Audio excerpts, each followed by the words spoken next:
Welcome to our channel, ladies and gentlemen. Thank you for your amazing support to this channel. I really don't take it for granted.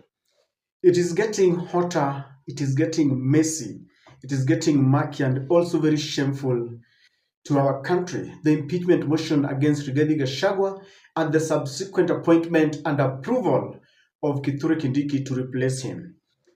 Now, some petitioners went to court to try and block the swearing in of Kithure Kindiki to replace Rigathi Gachagua. The petitioners are David Madenge, Peter Kamodo, Grace Mwangi, Clement Mururi, and Edwin Kariuki. They moved to court to block DP nominee Kithure Kindiki from assuming office, and they were faulting the Senate impeachment process, questioning the legality of the whole process.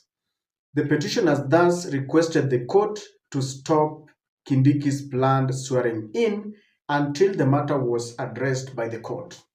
But then, His Excellency William Samoei Ruto has decided that I'm now taking the bull by its horns. I'm biting the bullet. And he has moved to court through his lawyer. And it is reported that Ruto files objection on Gachagua impeachment petition, says court lacks jurisdiction. That's now the head of the executive talking. Now you are going to see the full force of dictatorship. The title there is court lacks jurisdiction. That tells you what is happening. And it goes further to say President William Ruto has filed a preliminary objection in a petition against the impeachment of Rigathi Gachagua.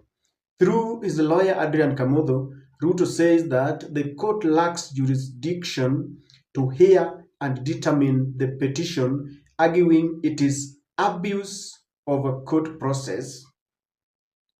This is what the lawyer was saying, that the petition herein has been filed in this honorable court in clear disregard of the law, is an abuse of the due process of court, hence cannot be countenanced and or determined by this honorable court. The president has been named as the fifth respondent in the case whereas the impeached deputy Rigathi is named as an interested party. President Ruto, and I want you to get this, President Ruto, while asking the court to dismiss the case, says that civil proceedings cannot be instituted in any court against the president or the person performing the functions of the office of the president during their tenure of office in respect of anything done or not done under the Constitution of Kenya. What William Ruto is saying is that whatever he does in that office cannot be subjected to scrutiny by any court, because as the president, he is the head of state, he's the head of government, he's the commander-in-chief of all the armed forces, and therefore, whatever is happening cannot attract any civil proceedings, because that is not, compounded in our law. It is not entrenched in any law, and therefore he feels that he's above the law as far as this one is concerned. And you see, the argument is very simple, that the courts lack jurisdiction to question why he is appointing Kithure Kindiki, and even to question why some people feel that he instigated the impeachment motion against Rigathi Gachagua. I want us to go straight to try and look into this matter. If you see William Samoei Ruto coming out and he has now moved to court, wherein all along he has been very quiet, moving through proxies. We've seen and heard him speak through his henchmen, people like Kimani Ichung'wah. Remember, it was Kimani Ichung'wah who told him, there is a snake in your hand that you need to drop if you have to continue serving the nation. And the snake, we now know, as we have always known, that it was Rigathi Gachagua. Now, William Ruto has come out and is telling the courts, he's telling Kenyans, that indeed I'm the one who instigated the charges against Rigathi Gachagua. I'm the one who instigated the impeachment. He's now telling people, either directly or indirectly, And he's also telling the court that our relationship has become deplorable, that we cannot work together. This is the message that is being sent.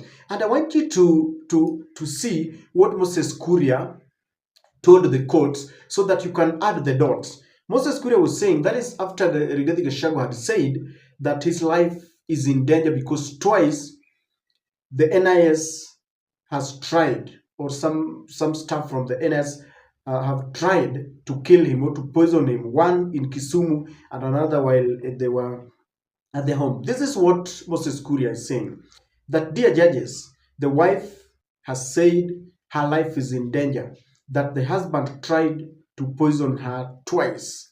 Why would you want to endanger her life by returning her on harm's way? Let her go for her own safety. What God has put asunder, let no judge put together. You see, the message is very clear here. From Ruto's side, they want to create a picture, which is very true anyway, that they are now reading from different pages. Yes, yet they are a presidency. They were elected together, they have said, by over 7 million people. But now Ruto says that even if you bring this man back, we will not work. Our relationship has gone sour, and is in a way indirectly is telling the courts, don't bring this man back. I don't want him. That is what William Ruto is doing, because for him, this is a done deal, and he is not imagining that Rigathi can come back. Number two, William Ruto wants to show Kenyans that he's now following the due process, because all along, people have said that he's now trying to frustrate Rigathi Gachagua by sending his staff on compulsory leave, by withdrawing his security, because people were asking, why don't you just follow the correct channel? Why don't you let the courts do their work? He has now also gone to court, and he wants the courts to listen to him. So two sides of the story are going to be heard. So he wants Kenyans to know that he is following the due process. Number three, William Ruto is indirectly intimidating the judges and the court, because he's telling them, it's not under your purview to listen to this. Anything that is happening within the office of the president cannot be questioned under the Constitution 2010. He's saying that matters of governance, if I decide to dissolve my cabinet, if I decide to kick this one and bring it is a higher and fire, that he feels that that authority is bestowed upon him, and no one can or should go to court to question that. If he wakes up today and says that, I'm tired of my deputy, and he's impeached, or he says that I'm tired, I don't want this minister because of certain reasons, and decides to, dissolve the cabinet or kick him away, that no one should go to court. And even if you as a court, you should know that it is not your mandate. You don't have the authority. You lack the mandate to try and determine this case. And so, ladies and gentlemen, it is that bad for Rigathi Gachagua. When you see William Ruto coming out, then just know that for him, it is going to be very difficult, because I told you that there are three arms of the government: the executive, judiciary, and legislature. But the executive, as I told you, is the arm that controls the arms. The arm that controls the arms. Armory, let me talk of the armory, the police, the military, and all that.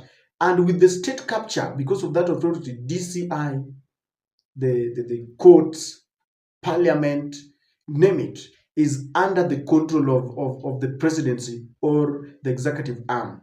And this is exactly what Ruto is now unleashing, because he wants to ensure that there's no stone that is going to remain unturned. I don't know whether the judges will have the audacity to rule against William Ruto. It is a matter of wait and see. It is difficult for them. These are the times when it is difficult to be a judge. You are between a rock and a hard place. You see that this is right, but you cannot say it, because there are a lot of pressure from the presidency or from State House.